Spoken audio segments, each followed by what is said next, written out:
Hey all, this is Val here with another Dungeon Hunter Champions video. In today's video, I'm just going to give a quick account update.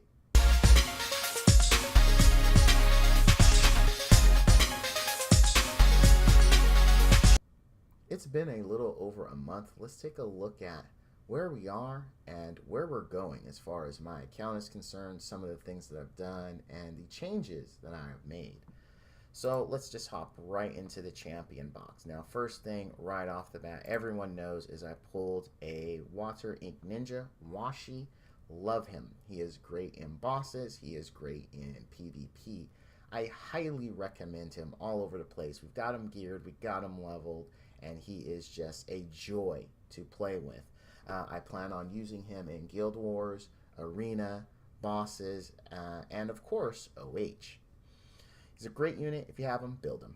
Build him. Now, our next is we did get the Nature Diva, Chu Yu. She is also great. I like her everywhere. She does not pack the stun like Diva does. She packs a silence instead, but she's still a really good unit. I do like her in bosses. I do like her in Arena and Guild Wars defense. We got her fully geared up, ready to go, and I mean, she's just a really good unit. We finally got Caroline switched over to Brutal. Yes, we did, finally. And I'm going to talk some about the OGD change and how it affected her and what it allowed me to do. But needless to say, she is back. I like her. And she's a good unit. She's a good unit, but you do have to have Brutal. I've been told 1700 is the magic number. If you take a look here, you can see I have a little bit over 1700. I have 1800 plus attack, and I have 62% accuracy.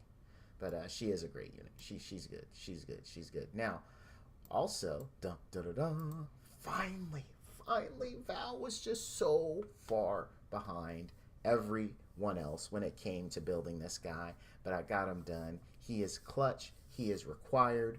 You just build him. Build him before Diva. Build him before Fire Vamp. Hands down, no questions. You will not regret it. He is also worth skilling up, so if you do have tutors, do not be afraid to invest them in him. He is 100% worth the max skill up in time that it would take. Now, also, we did pick up Daria in that time, and you know, I love her. I love her. We all know I love Daria. We've seen it. We know. Something else that has happened.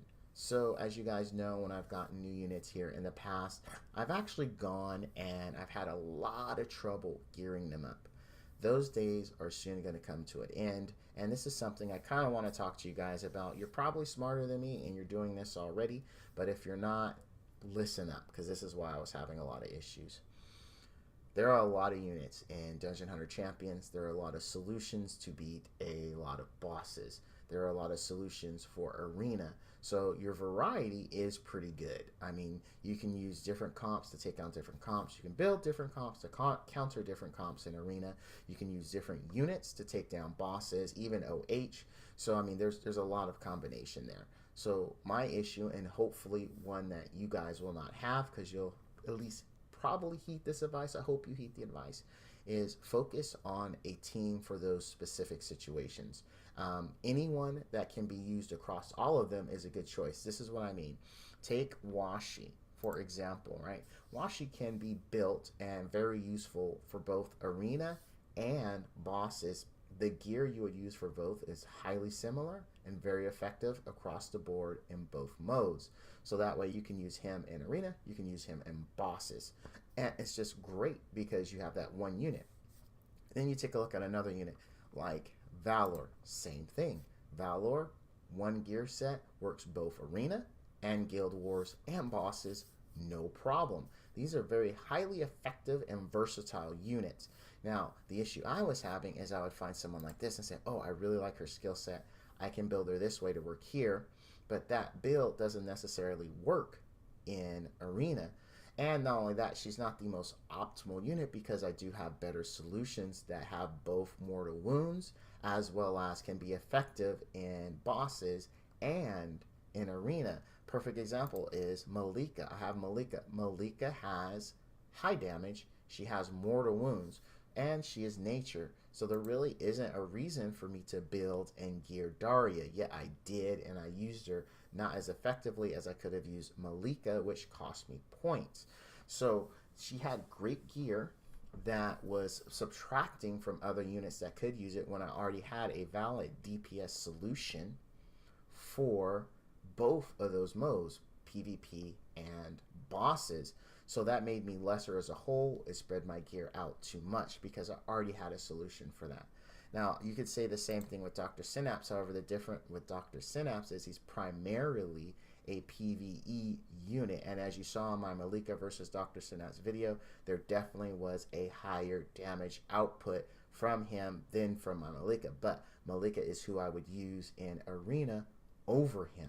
So there is a usefulness to have him built. Some could argue you could definitely strip him and use Mallika everywhere, but you're always going to have units that you're biased to, right? And Dr. Synapse has carried me throughout the whole game. Now, if I were to get an upgraded unit that could do what both of those do, then I could strip them, use that gear, and distribute it out to other units, thus making them stronger. So I actually did that. As you'll notice, my Daria is now stripped. Of course, my favorite unit to hate is now stripped. Any unit, regardless if I 6-starred it, if I'm not using it highly, I strip it. Now, Dr. Mullen, I do regret a little bit because with the crit damage that they have in Arena, and also he has mortal wounds, he's element neutral. He is a good unit to have as a backup just in case one of your mortal units gets killed 3 times and is no longer usable in Guild Wars. So he will likely be someone I am gearing back up for the specific purpose of being a backup unit just in case things go crazy. Now also, I'm not using my Snake Lady anymore, so she got stripped because I have a solution for OGD and Caroline. So make sure you're looking at that. Make sure you're looking at your team compositions. Make sure you're gearing the absolute creme de la creme of your group with the best gear. And if there's an experimental unit you want to mess around with, maybe wait until laundry day or give them like your B, C gear. So that way your core team is always optimal. Now, there is one other thing that I want to show you because I brought up multi-use units. Rona is another one of those units. Rona can be geared on Dazzling and be good for both Arena and bosses. Because yes, Dazzling is a stun and has less use in a boss, but her strip, in addition to the additional damage she has, still makes her a great versatile let's say stage or multi-mode unit. There we go. So we've got boss mode, we've got PvP mode, we've got all that, and Rona with one gear set fits in that. And that's the kind of units really you're looking to invest in. Now there of course are going to be niche units, like maybe they'll come out with a unit that is just remarkable for OH but not really useful anywhere else, or maybe they'll come out with a unit that's just remarkable in Guild Wars but not really that useful anywhere else. So those units, definitely they'll be the best of what they do, but I think still overall you would be better suited investing in a multi-use unit unless you have the tier A gear to sacrifice or to cure them with, right? You got it lying around. It's like, all right, you know what, this is my XYZ unit, it rocks in Guild Wars, this is where I use it. That's fine because you have the extra gear, but don't sacrifice your main team, which does most of your heavy lifting, in order to build this one niche unit. Now, as far as where I'm going for the future, I am focusing more on Arena these days and Guild Wars, so I'm building units that are useful there. I'm also breaking into OH, and I'm building units that are useful there. So look in our next account update to have Nitro finally at 6-star, getting him taken care of. I also did pick up another Nat 5 I didn't mention that I want to get built, and that's the Nature Monkey King. I hear good things about him for Guild Wars and Arena, so I definitely want to get him built, as those are 2 areas that I'm focusing on getting better in. And then lastly, I have these 2 units here I hope to have done by our next video. Let's scroll through and get there. Where are you at? Where are you at? Okay, we've got Yua, the dark magical girl, which is really going to help us in Arena. I'm finally going to build a Violet. As you can see, I've already started gearing her up. And then lastly, oh no, did I eat him? Oh no. Oh no. I didn't eat him, did I? okay, there he is. Whew. Whew. The Dark Bomber. I hear amazeballs things about him. I looked at him. He doesn't look as good as Nitro, which is the fire one, but I am going to give him a try because I haven't used him, right? So how do I know? But I am going to give him a try. Hopefully we'll have these units ready to go in the next account update.